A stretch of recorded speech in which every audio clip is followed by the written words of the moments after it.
L'histoire d'une chaîne de montagnes. Peut-on, en regardant attentivement une chaîne de montagnes, retracer son histoire? On y trouve des plis, des failles, on y trouve des chevauchements. Au niveau du chevauchement du Grand Galibier, des roches du Carbonifère sont au-dessus des roches du Jurassique qui sont plus jeunes, et qui sont au-dessus des roches du Tertiaire qui sont encore plus jeunes. On y trouve des nappes de charriage, mais aussi des roches de la lithosphère océanique. On peut, à 3000 mètres d'altitude, marcher sur une ancienne lithosphère océanique au niveau du col du Chenaillet. Mais aussi d'anciennes marges passives caractéristiques avec leurs blocs basculés et leur sédimentation en éventail.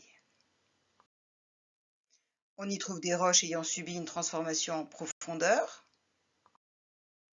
Replaçons le tout sur un schéma des Alpes. On y trouve des marqueurs de l'expansion océanique sous forme de marges passives avec les blocs basculés. On y trouve des euphiolites, des sédiments océaniques,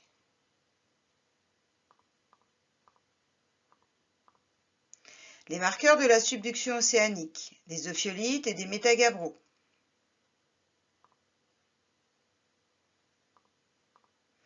les marqueurs de la subduction continentale, avec les cohésites, des quartz de très haute température,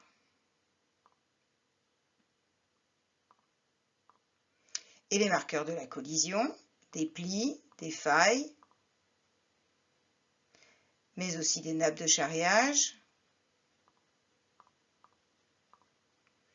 un relief important et son pendant, la racine crustale importante, le tout dans un contexte de raccourcissement. Remontons le temps.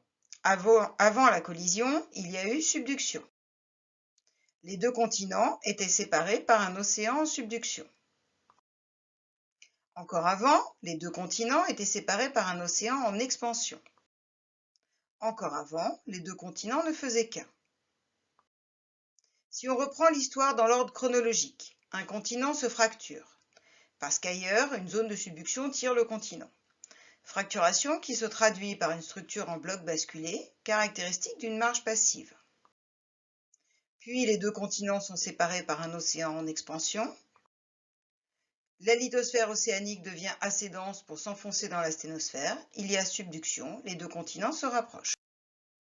Et dans le futur, les reliefs vont disparaître au fur et à mesure.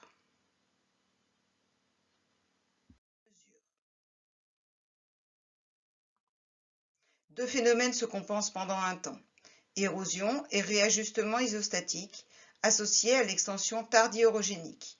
Les reliefs de la chaîne de montagnes disparaissent.